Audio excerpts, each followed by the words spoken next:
The world we live in faces large challenges that are existential for humanity in need of solutions. In order to develop these solutions, we need radical interdependence, entrepreneurship, leadership, and passion. Bringing leaders together in an action-oriented community is essential. B for Good Leaders is building a global cooperative community in which entrepreneurship works together. Every month, we design a leadership dialogue in which you can learn and interact with influential leaders. Welcome to this month's edition of the B for Good Dialogue.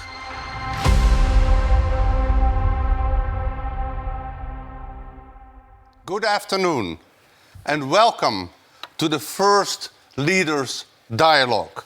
My name is Leen Zevenbergen and I'm co-founder of B for Good Leaders.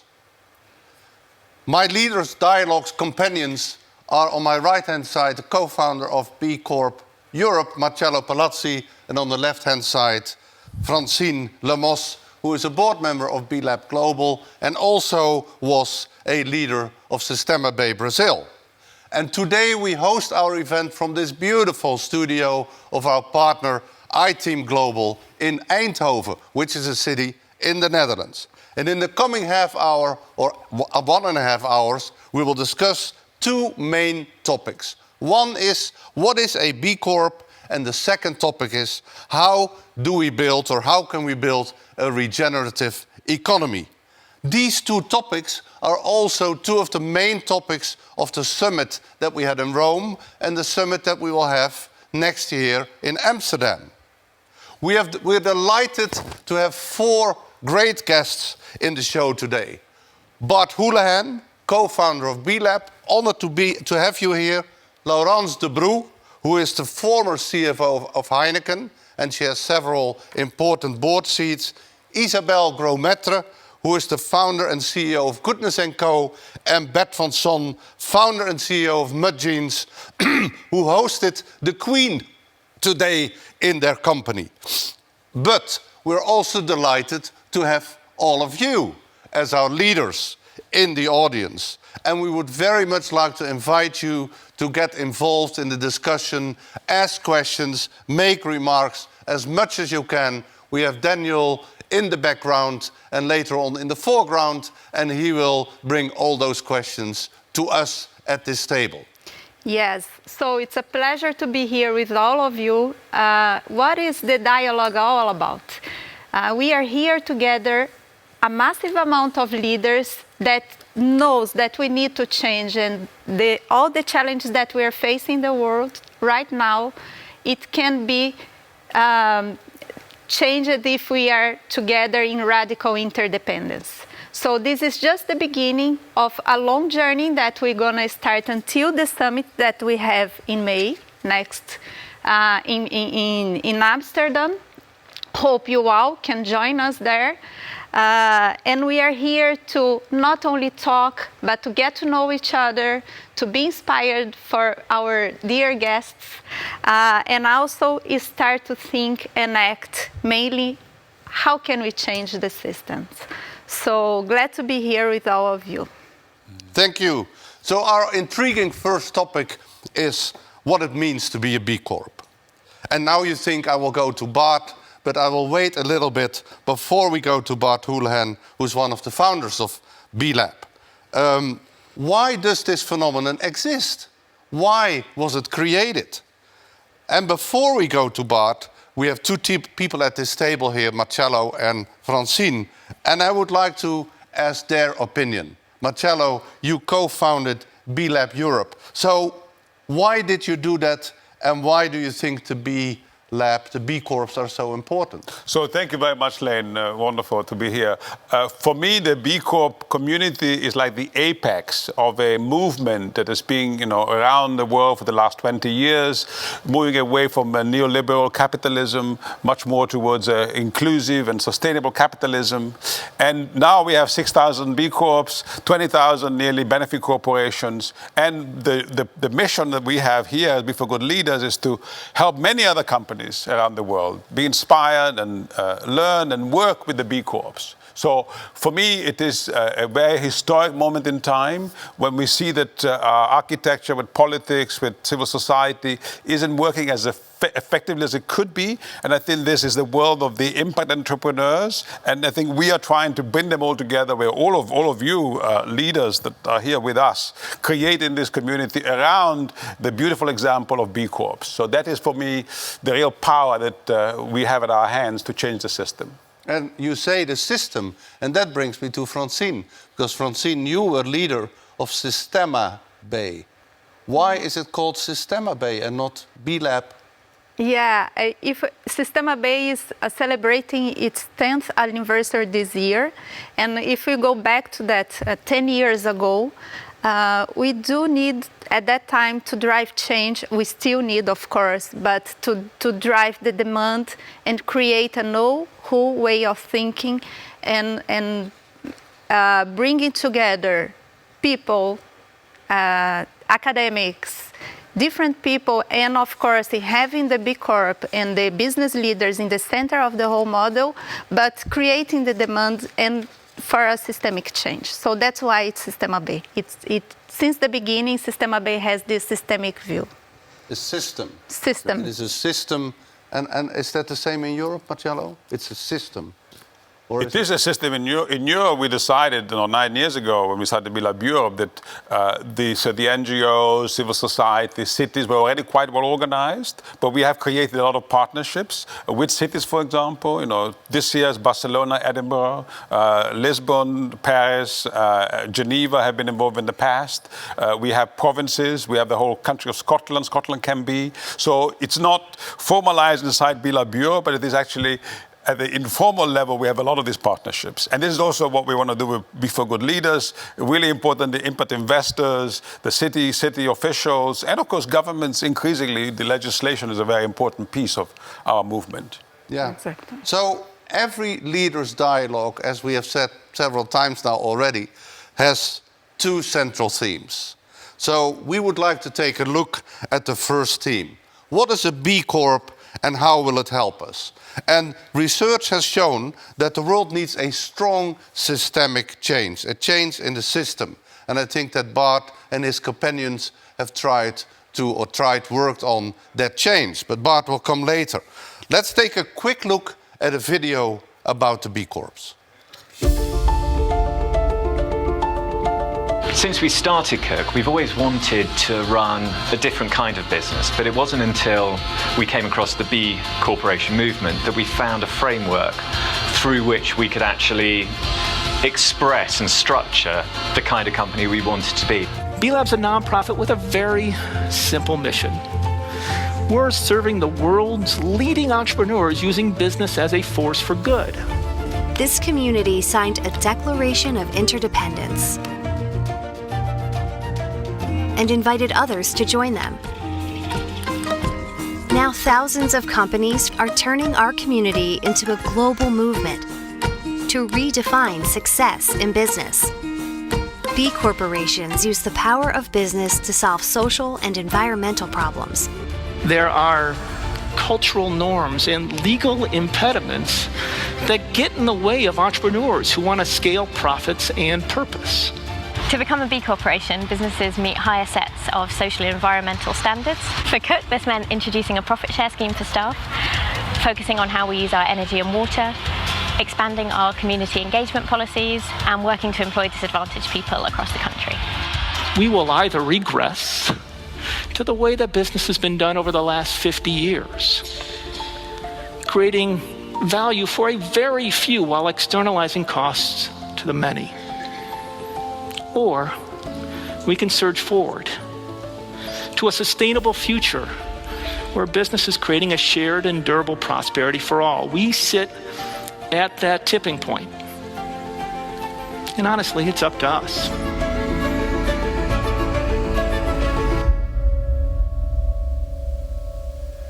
I'm so glad to be here with my dear friend Bart Houlihan. Welcome, Bart. Bart, along with Jay Cohen and Andrew Cassoy, founded B-Lab in 2006.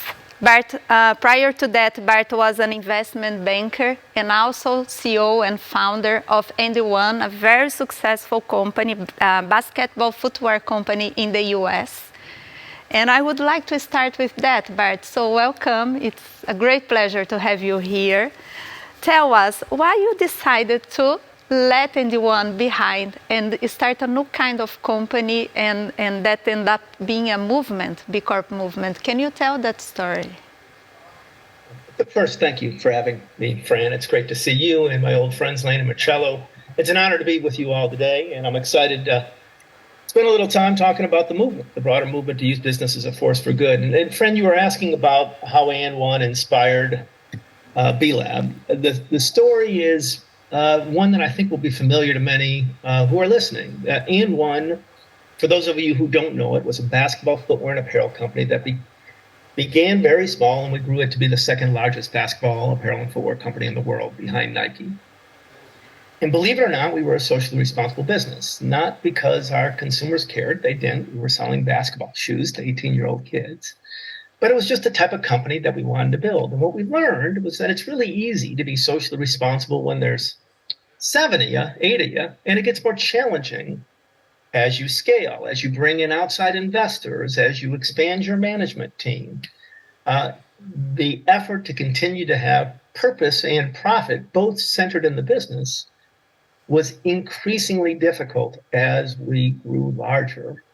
And then, Fran, at the moment that it mattered most, the moment where our legacy was at risk, when we decided to sell the company, what we learned was we couldn't even talk about purpose, that our fiscal responsibility, our fiduciary duty, was to maximize the return to our shareholders. And so when we sold the company, though I bear no ill will to the gentleman who bought it, he, within 6 months, eliminated all of our charitable giving practices. He fired all 300 plus employees. He eliminated our ethical supply chain. He decimated the values of the business, all within 6 months. And at the back end of that, Fran, it felt like there had to be a better way, right? There had to be a way that a company could scale, bring in outside capital, and even have a liquidity event and hold on to its mission. That's what was the original spark for the idea behind B-Lab. And pretty quickly, what started as this pretty focused idea, Fran, of building an alternative structure to help companies that want to hold on to purpose, we realized we were wildly ignorant that there were hundreds of thousands of companies that were already triple bottom line, purpose-driven businesses, and that perhaps we could have a broader aspiration. And it is at that juncture that we came to what you and Marcello were talking about, that what we really want to do is change the system, move the economic system from one that has been built on a focus on shareholders to one that's all about the stakeholder, that's more inclusive and more equitable and regenerative. Yeah. That's amazing. And we can say that the movement grew a lot since you founded it. Yeah.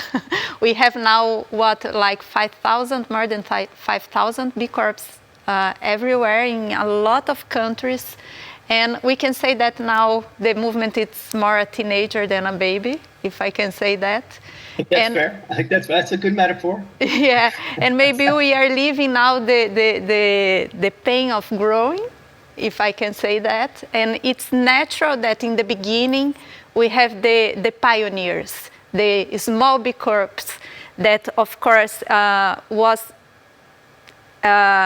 just came up to the world to change the world. But now, and I remember many years ago, we discussing on the strategic part, we need to reach the mainstream. And we got there, right?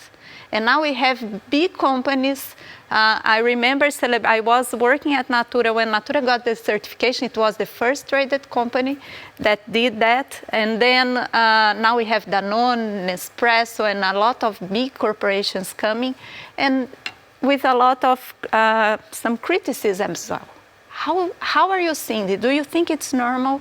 What are the role, if they have any, in the movement, the multinational companies? Yeah. So first and foremost, I understand and appreciate the criticism. You are right, Fran. We actually now have more than 6,000 certified B corporations in 80 countries, 150 different industries.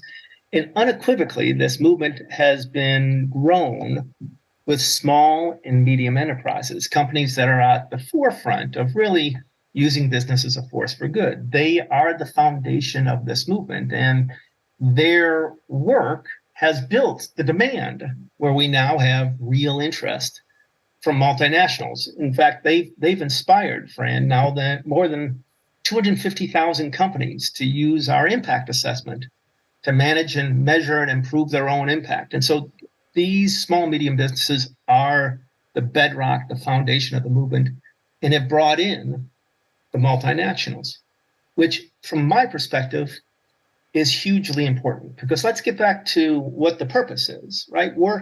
The certification is a means to an end. We frankly have enough certifications in the world. This certification is trying to build a broader movement to change the economic system. And if we're really talking about economic systems change, where we're changing both behavior and culture and the institutions that support the current system, you need to demonstrate that this can work at scale.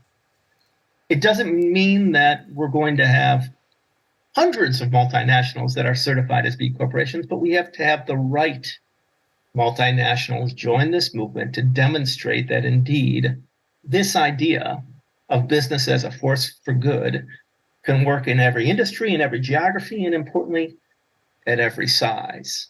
So it is critical right now that we find the right partners, that we scale with integrity. And then also, Fran, we have to find ways to welcome those multinationals that want to be part of the broader movement that you all were referring to at the beginning. We have a new product called B Movement Builders, which is a way that a company can start to engage that's a multinational in this broader movement, and other tools that companies can use. But it's critical. Again, if we're really talking about economic systems change, we're going to need to get the most influential, largest companies on this planet focused on the same values and same objectives that we all share. Yeah, and you were talking about the right companies, and I do believe that behind every company there is a leader. And we are here with a lot of leaders that we expect that we will act and do things together, of course. But if you could say something, what would B-Lab expect from the leaders and from the B Corps on this systemic change that we need to do? So beginning with, I'm not so arrogant to believe that they're all going to be certified B corporations. Like, we all have to have the humility of where we fit in this broader ecosystem, and it is indeed an ecosystem. It is a broader movement, but we do need action. Fran, what I would start with is that I think the time for principles and declarations and, beautiful statements that we all sign our name to, that has to be behind us. We have to move from those shared value statements to actually taking action towards this more sustainable future. And what that means to me is get engaged. We have an impact assessment that's totally free and available for anybody to use. It's confidential. It's a do-it-yourself consulting tool that will allow you to understand where you sit. You can benchmark yourself against all of the other companies in the community of certified B corporations and the other 250,000 companies that have used that tool. Ask your supply chain to use it. Get your suppliers engaged in trying to use their business as a force for good. You have to do that authentically. You have to be on that journey yourself, admit not only where you're excelling, but areas for improvement. But once you've done that, get the rest of your broader community engaged, whether it be your supply chain or even your customers. We've seen major multinationals ask companies in their supply chain to use the B Impact Assessment just as a vehicle for their own improvement. We have a product called B Analytics that allows that multinational to see how their suppliers are doing. And on the other end of the scale, friend, we've had banks ask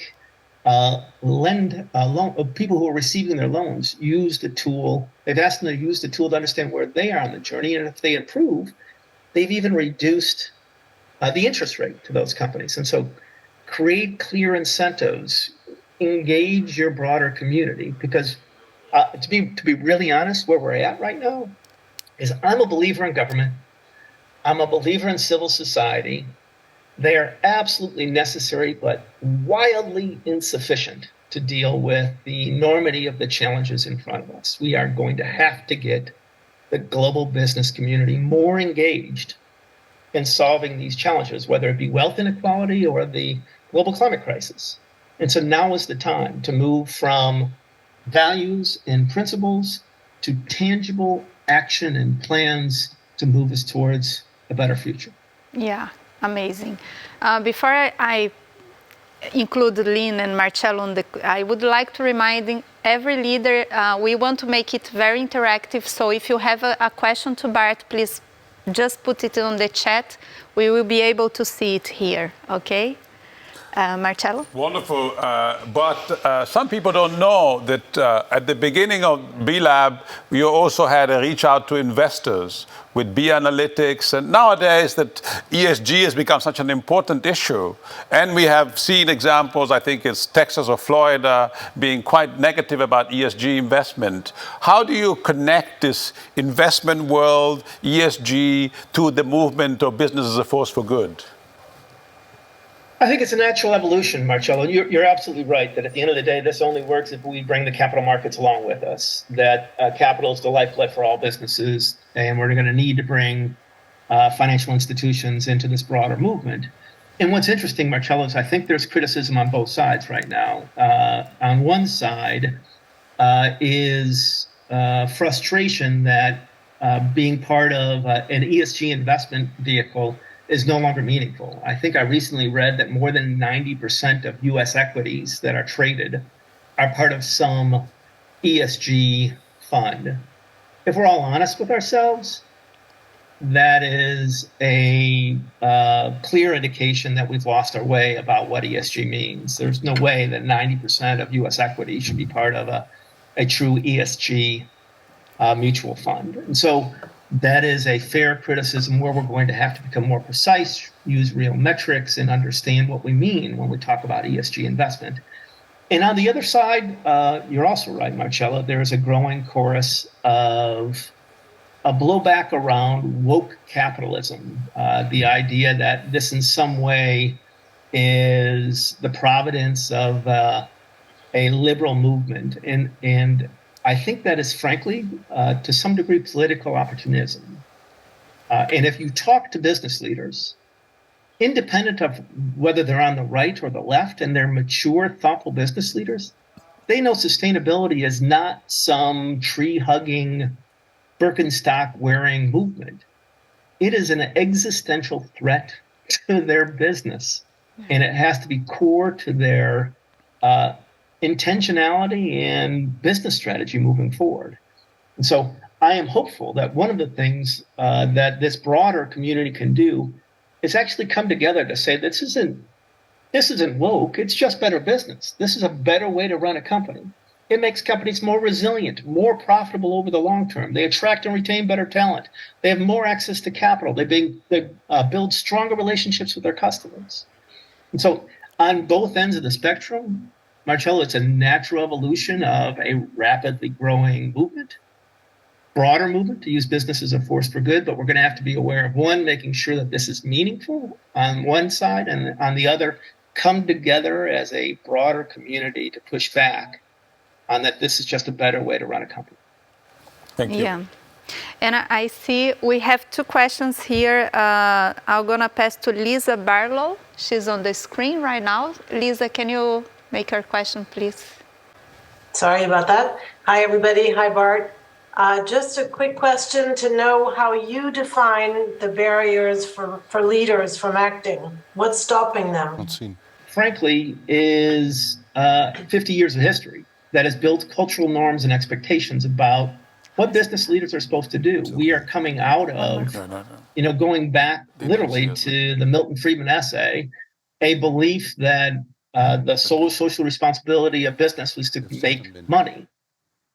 And that ethos has penetrated institutions, Lisa, in a way that is really difficult to disrupt, if we're honest about it. We have a financial industry where the entire infrastructure and incentive system is built around the maximization of just shareholder value rather than stakeholder value. So there are both cultural challenges as well as real structural challenges built into the institutions that are reinforcing this idea that business exists exclusively to create the most profits for a small group of shareholders. And so this transition has to both overcome those cultural norms and fundamentally change those institutions where we are now seeing a different incentive structure to build a different economy. And we have another question from Paco Briceno. Paco? Yes, thank you. And well, first, congratulations for Be for Good Leaders and for sure for B Lab and the B Corp movement. And I think that's fantastic. I love it. I'm part of that. I'm a B leader and well, trying to help and to keep moving forward. But I think that I love the standards, I love the certification, but I think that this can grow in a linear way. And we need an exponential growth.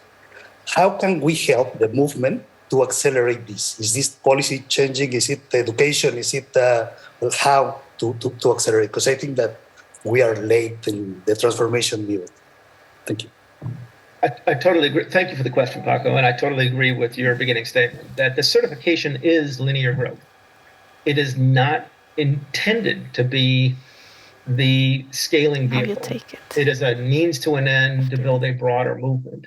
And that broader movement requires a few things that you've already talked about. Number one, we need to embed this in our educational systems. So we have something called Academia Bay that has literally over 500 educators across the globe that are trying to embed this in business school and undergraduate and frankly law school teachings so that it is clear that there's a different way to approach business.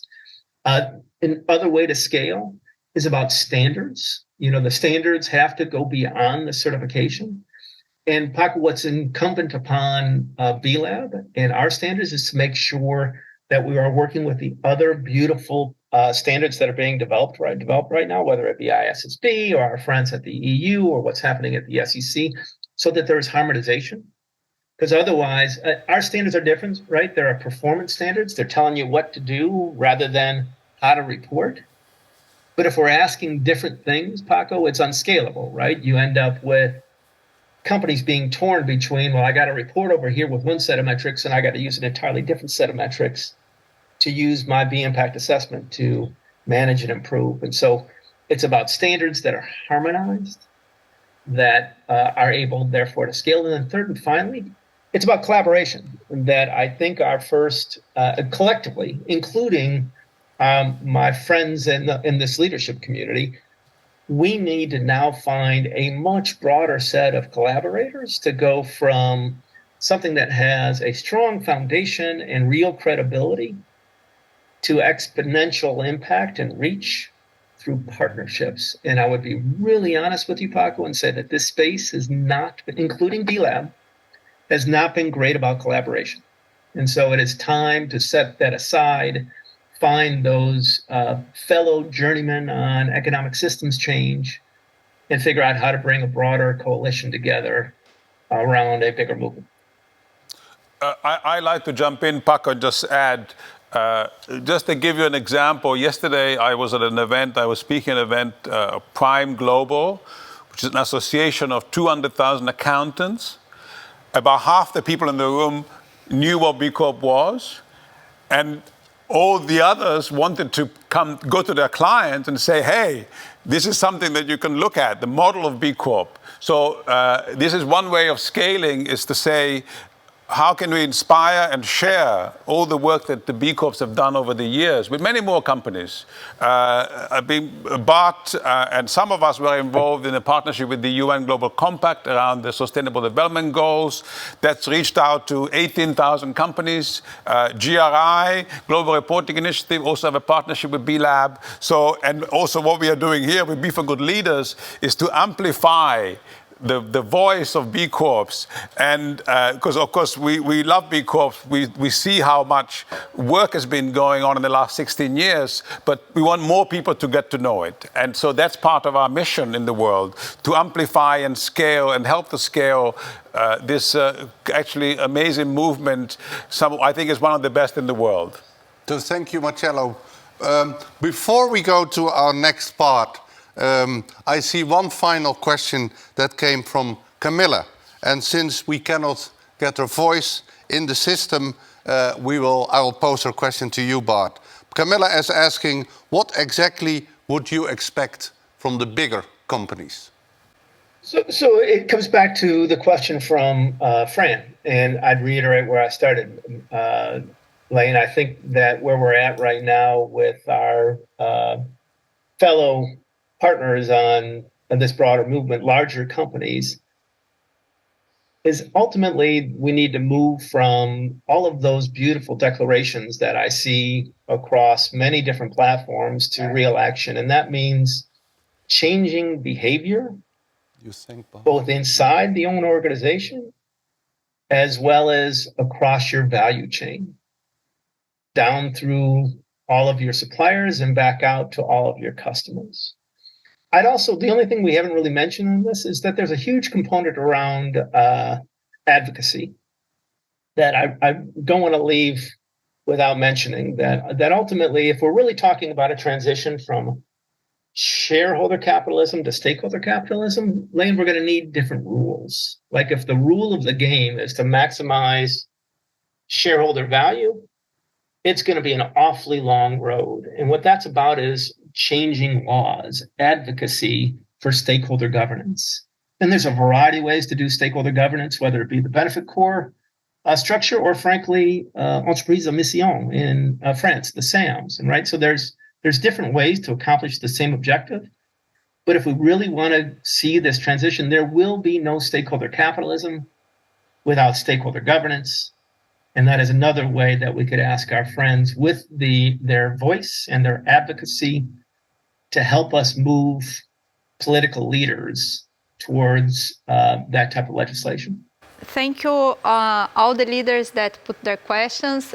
We need to keep on the discussions here. We have other things to discuss. Bart, I would like to thank you so much to be here with us. It was an honor to have you in the first dialogue series, really. So glad you could make it before Thanksgiving. I know it's big in the US, so thank you so much for that. It's my pleasure, Fran. Thank you very much. And thanks to everybody on the line. I appreciate the questions, and I look forward to hopefully working with you. There's a lot to do. Yeah. Thank you, Bart. Thank you, Bart. Thank you, Bart. Very good. Thanks, Lane. Nice to have you here. The second sub-theme is a little bit more radical than sustainability, and it is regenerative. Regenerative is not only a more modern word for sustainability, but also a step further, the step more important for the planet, for the human race. It is also main theme at the summit. What does regenerative mean? How can our system become more regenerative? But before we discuss this topic, we first take a look at a short video. So here we are, flying into the sunset of mass consumerism, over half a century on, with economies that have come to expect, demand, and depend upon unending growth, because we're financially, politically, and socially addicted to it. Human beings are living systems, and the human economy, therefore, is a living system. So this double-sided challenge to meet the needs of all within the means of the planet, it invites a new shape of progress. No longer this ever-rising line of growth, but a sweet spot for humanity. We actually discover that many of these unquestioned truths that are at the basis of our finance ideology are actually out of alignment with how living systems that sustain themselves in the real world actually work. We urgently need financial, political, and social innovations that enable us to overcome this structural dependency on growth, so that we can instead focus on thriving in balance. We need to transition to a new source of prosperity, and why not transition to the ultimate source of prosperity, which is the magic of life on this planet.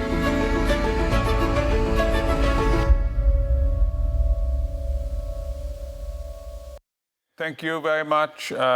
John Fullerton and Kate Rowett were on the video. Thank both of you.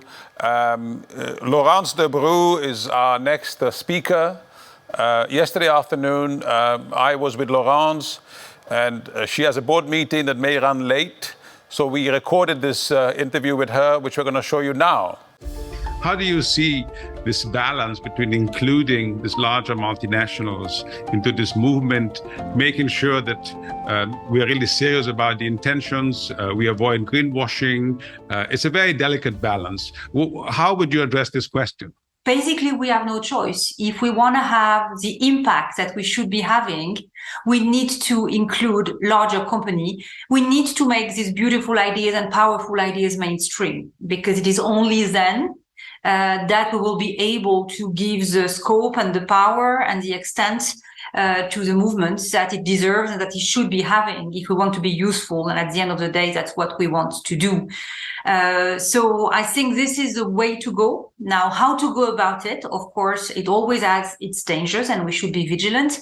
I guess it is about commitment to a journey. And when you are in a board of directors and audit committees, there is a word you hear very much, which is tone at the top. And I think it's very important to engage with companies when the tone at the top is really supportive. You can start with a coalition of the willing and people in different departments, sustainability departments, starting to talk to us and engage and come to conferences. At some point, when you bring a large company in, you need to make sure that the CEO, but also the board is committed to talk about it externally, and not to talk about it as talking about a medal. Well, I'm a wonderful person, we're a wonderful company because we're part of this club, but as talking about a journey and admitting that none of us is perfect, but what we want is to be on that journey, and we recognize that we have this radical interdependence, which we talked about in Rome, and that this is about leaders, about people inspiring people and people challenging constructively and supporting each other. If you have this commitment and tone at the top, and also this willingness and humility to say, we're not perfect, and we won't be perfect tomorrow, and the problem is extremely complicated, but we are going to build collective intelligence, and we're better off together than alone, then I think that the risks are limited. Family business and foundations generally can think more long-term. You have been and you are involved with companies that used to be family business. Perhaps they became, quoted on the stock exchange. They are a bit of a hybrid.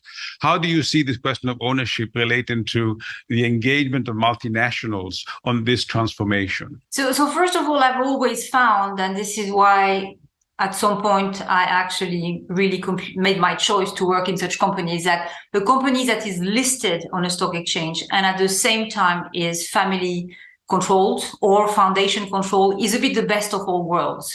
It does get the challenge, the benchmark, and from the external world, and at the same time, it does have the support of a shareholder, and it does have the way to discuss a strategy with either a human being or a foundation. But I've always struggled a bit with the financial market wants. I mean, I don't know what the financial market is. It's not a person. I think it could be an excuse. It could also be huge pressure for leaders. So I love these settings where you have someone to talk to, and you can agree or disagree. You can fight pretty hard even sometimes, but you have someone to talk to, and you can talk about legacy, about transmission, about history, and have a real dialogue. And dialogues happen between people. It doesn't happen with the system or the market. So I do feel that a family or foundation controlled company can really lead the path and can really show the way. And if you look at a number of our countries, there are actually pretty large companies that still retain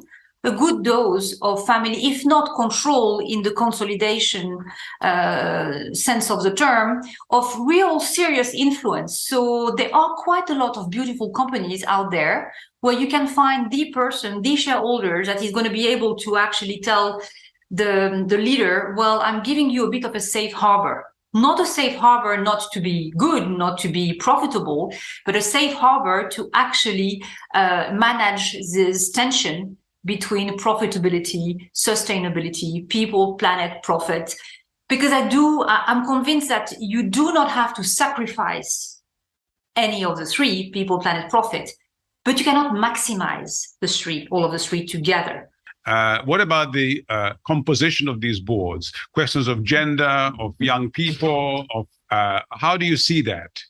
So it's a matter of composition, and definitely in the past decade, the composition of the board has become much more intentional in terms of balance. We're not there yet, but in terms of gender balance, origin, trying to reflect where the company actually has its activities, at least in the boards of the large companies where I worked and where I'm part of the board now, I can see that it's very intentional and it's very carefully crafted. That's important. What I feel might be even more important is how you build from this group of people. Usually they can assume that they're smart enough because they've done something professionally before they got on that board. But how do you actually transform this individual intelligence into collective intelligence? A board comes together, 6-8 times a year?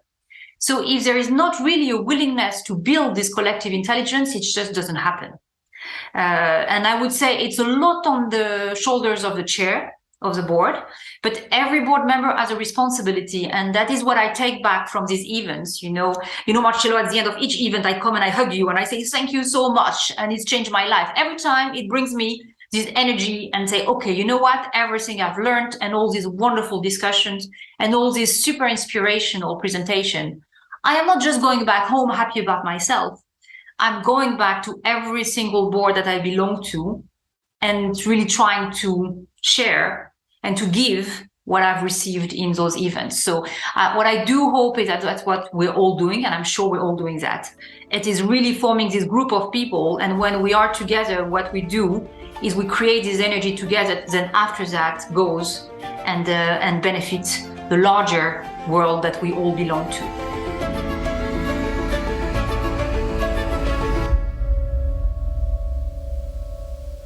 We didn't even introduce, the video was cut a little short. So Laurence Debreu is on the board of Exor, which is a large industrial group, Solvay, another large industrial, and Novo Nordisk, altogether 300 or 400 billion euros in value. So, and she's a very, I've always found her to be so straight and honest and ethical. So it's wonderful, Laurence, that you've been with us and you are with us. You also join as a steward and you will come and be with us in Amsterdam. So thanks again, Laurence. I'm going to invite Isabelle Gourmaitre from Paris. I think I see you there. And Isabelle, I've met Isabelle when she was high up in Danone 4, 5, 6 years ago, working with the CEO, with Emmanuel Faber. And Isabelle was also representing Danone at the Consumer Goods Forum, which is one of the largest association of retail and food and companies from IKEA to Unilever, Procter & Gamble. And so it's really important and valuable for us to hear. First, I have a question that I'll ask, but before the question, Isabelle, how do you see this journey that we've been discussing today, moving towards the mainstream, involving the bigger companies? Share with us your experience and your wisdom, please. Thank you so much, Marcello, and hello, everyone. I'm so happy to be here with you today. Why? Because I believe that it may feel scary, but that together we have no other choice also than to build a regenerative economy, an economy where people and planet thrive. And to tell you the truth, of course, I'm an optimistic, but in moments, exactly as Laurence just shared, in moments like the one we lived in Rome this year, and when we meet leaders that really believe that there is no other choice and they are willing to act, I do have so much hope. And this is my message tonight, is that I believe it is possible. And also I believe that there are many people connected today that have done amazing things. So I think it's more a matter of scaling and making sure that we make this movement go mainstream. This is what matters to me. And the good news is that I believe that the world is ready, not just us. Why? Because I believe we are at a tipping point, a point where actually businesses, of course, will play a critical role in solving the world's biggest challenges, as Bart said before. But I believe also that business today needs to demonstrate their contribution to society. And in fact, I believe today that businesses, only the one with a positive impact will thrive. Why? Because they will be chosen. And this is becoming mainstream. So chosen by people, by individuals, whether you are an employee, a consumer, a partner, investor is a little different game, but I believe it's all about people. And I think that time is now. So the question is not anymore about should we do it? Yes, no, a little, maybe. But it's more about how do we make it happen and how do we make it happen mainstream? And I believe today, the isolated pioneers, we've just named a few, but now I think that they are less isolated. And this movement is also a way to come together and to show that it is possible. So the question more is about the how to make it happen today. Isabel, thank you. I have a question from Erwin Schweller about how do we design and sustain these institutions and the culture that then will lead to a shared prosperity in a way that is ethical and effective. So it's really about, and I think this is also your experience. That is Erwin. Oh, Erwin, you're there. Erwin, I was reading part of your question. Do you want to add anything to Isabel? The second part of the question is also relevant. I think we're thinking into broad sets of ideas, which then get clad into power, and they become ideologies. South Africa as an example. Here, for example, when we talk about business contributions, business was part of the corrupt system that was created in the name of a constitutional democracy. So I think there's a serious need to also address not only the instrumental matters, but the deeply philosophical matters, and to engage with those questions, to design and deliver new knowledge institutions which are capable of dealing with these things. So these are profound systemic questions linked to very practical consequences, and I think we should engage with those deeper questions. Final point. In South Africa, we started out thinking post-democracy that we had the answers. It now turns out that we didn't have the answers. We may now have better questions. And maybe that's a better place to be than thinking you've got all of the answers. This is so true. This is so true. I think that we need to very much in this journey be at the same time very ambitious because we need at least the pioneers in business as a force for good needs to have the courage to shoot for the moon. That's my conviction, even though we don't exactly know how to get it right, because no one has everything aligned and in order.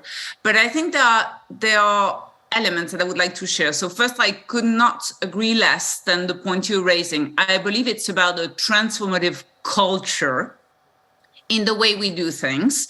And maybe there are 4 dimensions I would like to share with you. And sometimes it's just basics, but I think that, for instance, one is about having the purpose of the company as a compass. And as you hear, and I'm from Paris, but in France, for instance, the bigger multinationals, 75% have a purpose today. But only 20% have them in the bylaws. I'm not saying that the bylaws is the magic bullet to all, but I'm saying that how many use really the purpose as a compass of decision for their business review, for their brand review, for the investment committee, for the way they incentivize people. That's the first thing that I would like to share. The second thing that I'm trying to work on really hard is mobilizing finance as a catalyst, because I believe today the reality of the mainstream is that there is the performance and then there is the value for all. So how can we help really the finance team, the finance leaders, rethink value creation? And this is not so easy. Of course, regulation is helping us, etc. But there is no one today that is really looking at it in the full way, and how financial teams at multinational level really looking at it. There are some, like Mars or like Bell, smaller companies, but they are rare. Third dimension that I would like to share is that, and I won't elaborate because Laurent just talked about it, but I believe in the critical role of boards. The boards are accountable to make the business sustainable for better futures. And I think today the topic of regenerative economy is not there yet. It is not core. It is a side. So I will not elaborate, but this is a topic that is very dear to my heart. And I'm very happy that Laurence is also part of this community, because we can learn a lot from her. The fourth dimension, and I think that we're all here because of that, is that as Be4Good leaders, we are conscious. We are conscious that no one, not individuals, but not even the best company in the world, can really make the system shift. This cannot happen. So we need to really act together, to collaborate. And here, I think that the cooperation is becoming the new norm. I remember very well, 5 years ago, when I was co-chairing the Consumer Goods Forum, we created an ACT tank of 114 companies to encourage better consumption. But we were at the very beginning. Now we have fabulous work with Ellen MacArthur, for instance, on plastic. We have also in the Bee movement, we have the Bee Beauty Coalition working, together to share best practice, to go further together. I think this is really key. And the last one, I agree also with Bart. At one point, you have the courageous leaders, the ones that are daring to be at the forefront, but you need to help them. The government needs to change the rules of the game. They need to incentivize positive change. Of course, I believe in regulation in a coercitive way, but I also believe that how can you empower the courageous leaders to go further? How can you encourage them to win? So this is my point really about the how. So thank you, Isabel. I would like to pick up on this courageous leadership to quickly check if Bert van Son, who is a very courageous leader, is online. Because Bert today received the Queen, and we have planned him to be in discussion. So can we see if Bert is here? I'm online. Can you hear me? Bert, we can hear you, we cannot see you. But that's why you got there. So, Bert, great to see you. I actually, picking up on what Isabel was saying and saying a couple of words introducing you, you have been a bit like an enfant terrible of the fashion industry, with the leasing jeans instead of selling jeans. And your model and your example have become so great that you received the award.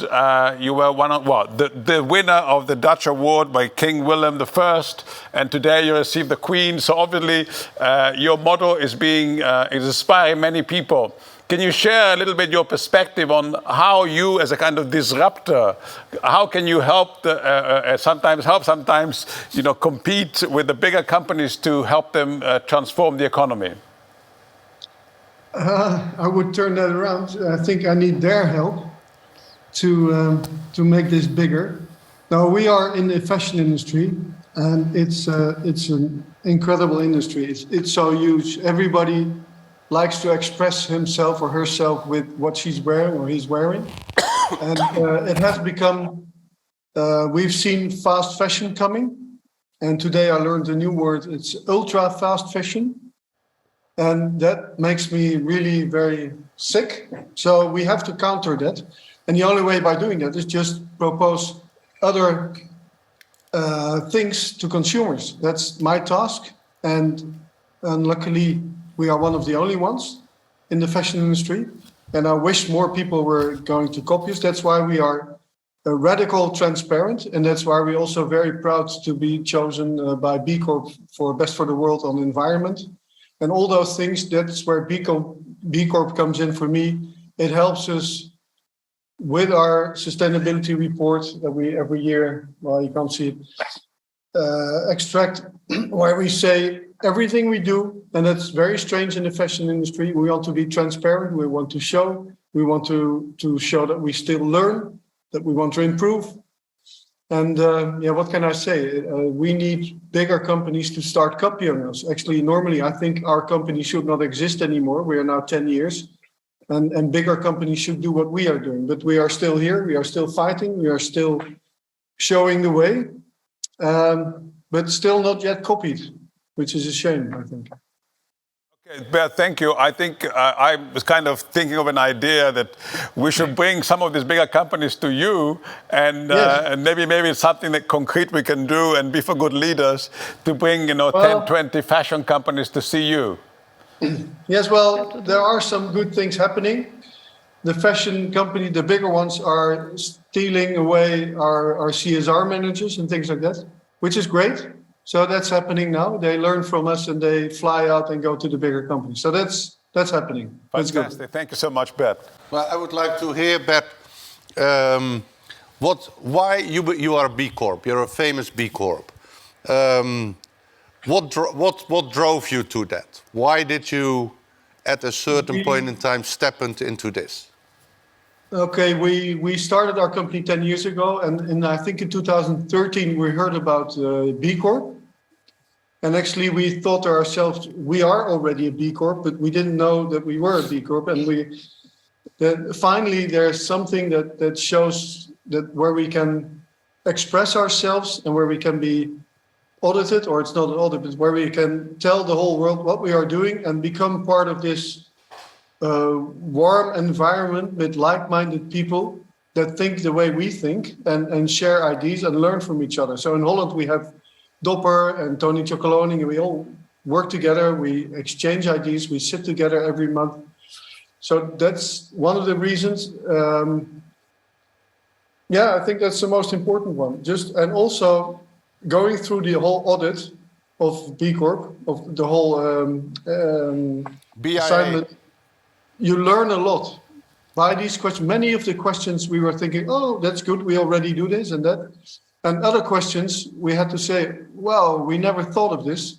And we learned how to improve ourselves and become better the next time that we were audited or assigned. So that's also one of the things that's interesting, I think.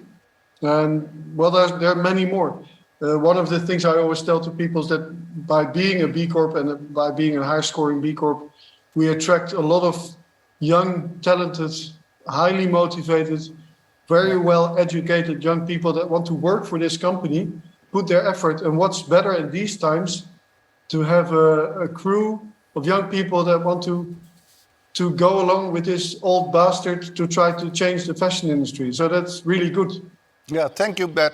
And also, Isabel, we have a couple of minutes for questions from Marcello, from Francine, but also from the leaders that are listening to ask to you. So maybe I actually have a question, because we've been discussing during this morning maybe for some of you, regarding the big corporations and their role. And Bert, I would love to listen to you. And as a B Corp leader at Sistema B, what you just mentioned, I heard that a lot. The B Corp movement just fits like a glove for the smaller companies, because you just realize that you found your peers, things like that. But I would like to understand your point of view. What's the role of the smaller companies in changing the systems? How do you see yourself to change the economic system, the way we things are right now? I think we have a great example. I think that we just started 10 years ago by taking back old jeans and recycling them and use the raw material into the new jeans, which is quite exceptional. So we call ourselves, and we are still the first and only circular denim brand in the world. Now, by showing that we are still here 10 years later, doing this and growing, I would like to show the bigger ones to say, hey guys, we're doing it, it works. Start yourself also. So I think that the world also needs small example companies to start doing things that might sound very difficult. We can still make mistakes because we're on this small level and for smaller volumes. So I can understand when you have this huge company, you want to change something, it may be very hard to go another way. But the advantage of being a smaller company and a startup and now a scale-up is that you can take some risks and try other things and take new techniques on. For instance, in our business, if you talk about indigo, the blue dye stuff, it's a very toxic dye stuff. There's now an alternative for that. There's a biodegradable dye. So we, from one day to the other, we start using that. And we can do that. And we can show that we still deliver high quality, very durable jeans. So I think that's some of the reason that smaller companies can lead the way. I would like to go back to Isabel and connect what Isabel was saying, and also the way that Isabel, you and I, you remember with the Consumer Goods Forum, it was not so easy to bring in the small companies in the Consumer Goods Forum. There was a sort of, protectionism about, hey, here we are, the multinationals. And I remember pushing the CEO at the time. I said, no, come on, we have this movement of B Corps. Let's have them come in. But it was not so easy. So we need to do more of that because, and one thing is Danone, of course, started buying up smaller companies. Unilever has done the same. But other companies are a little bit too slow in changing and learning from the smaller companies. So as an action point for all of us is this kind of interaction between the disrupting companies like Mud Jeans and the big multinationals. So we need to work together, Isabel, to do that. But a question to Isabel Marcello, a question, Isabel, to you about this. What I was thinking of is you're at Danone.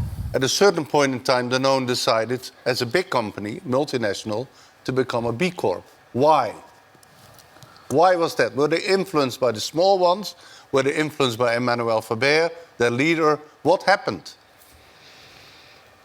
I think the reality, so first of all, I think Danone's DNA is all about impact. It's not new.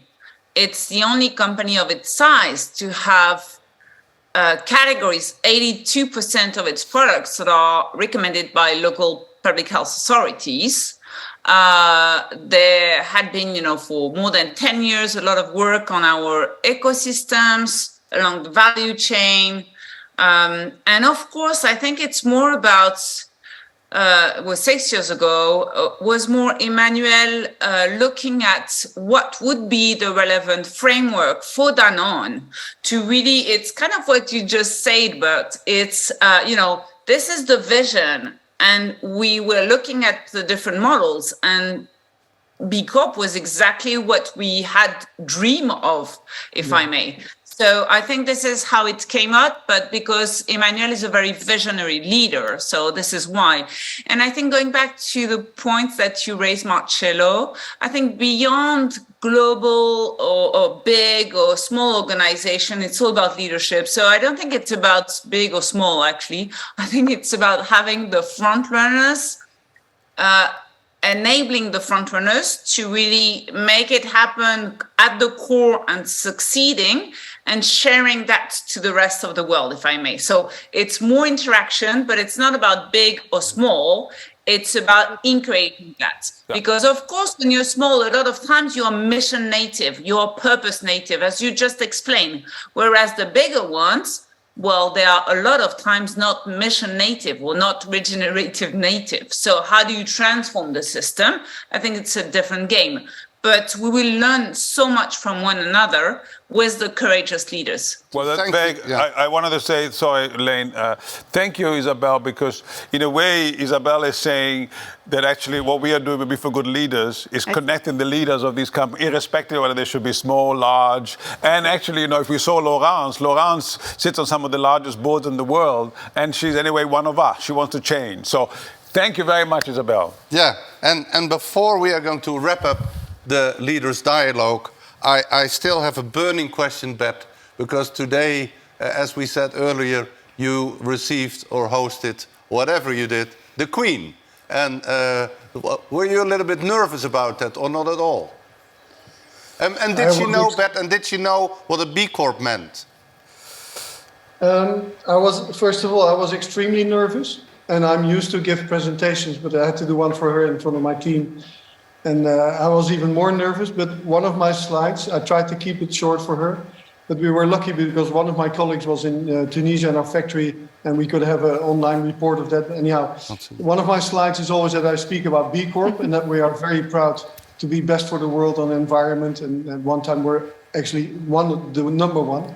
And I didn't ask her if she knew B Corp, to be honest. I should have, sorry, I will. But she asked.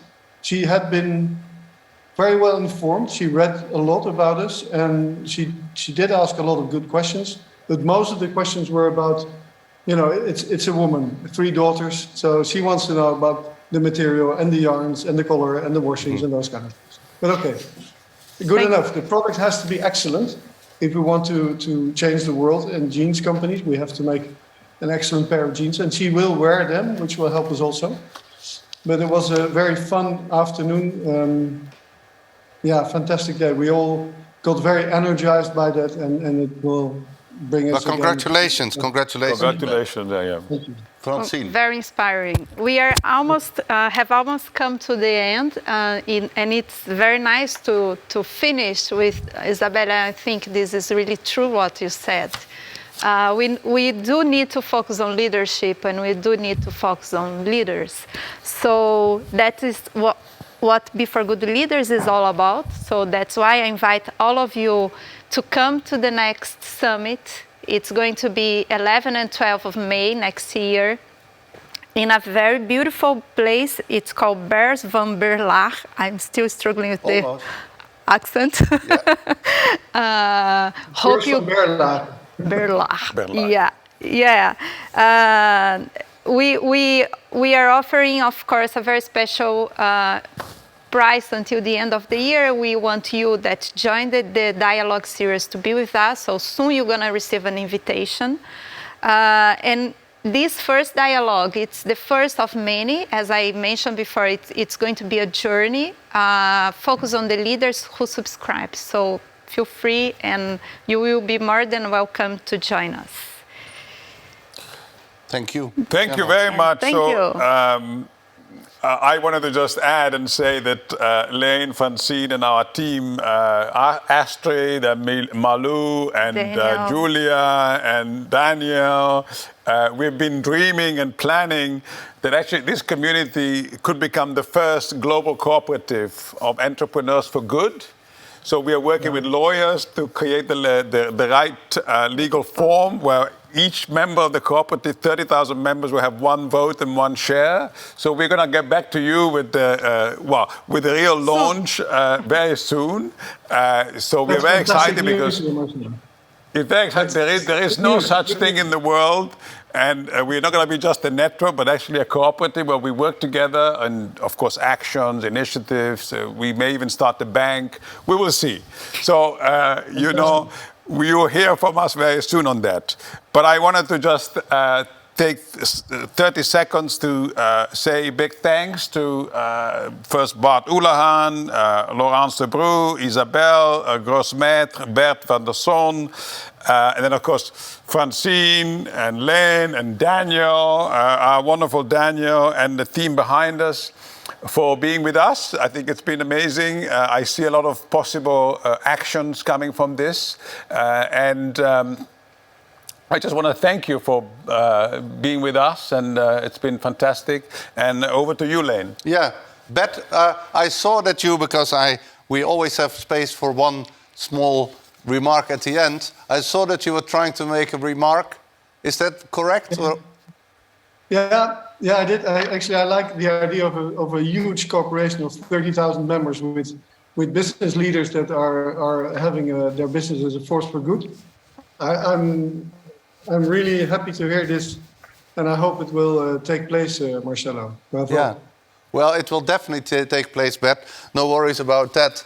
And it is the exciting thing is, of course, it is for leaders, from leaders. It's almost the opposite from Facebook, that is only for a very few people to become extremely wealthy using material from all the others in the world. So, having said that, we have indeed come to an end. I would like to thank the people from iTeam Global. They own this studio. We can use this studio. It's one of the nicest studios in the country. And I would like to especially thank Frank van der Ven, who's the CEO and founder of iTeam Global.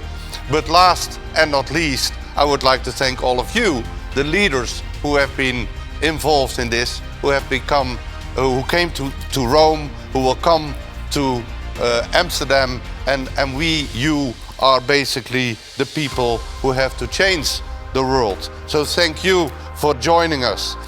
And we thank and we end this Leaders Dialogue with an invitation for the next one in January 2023. So for now, be inspired.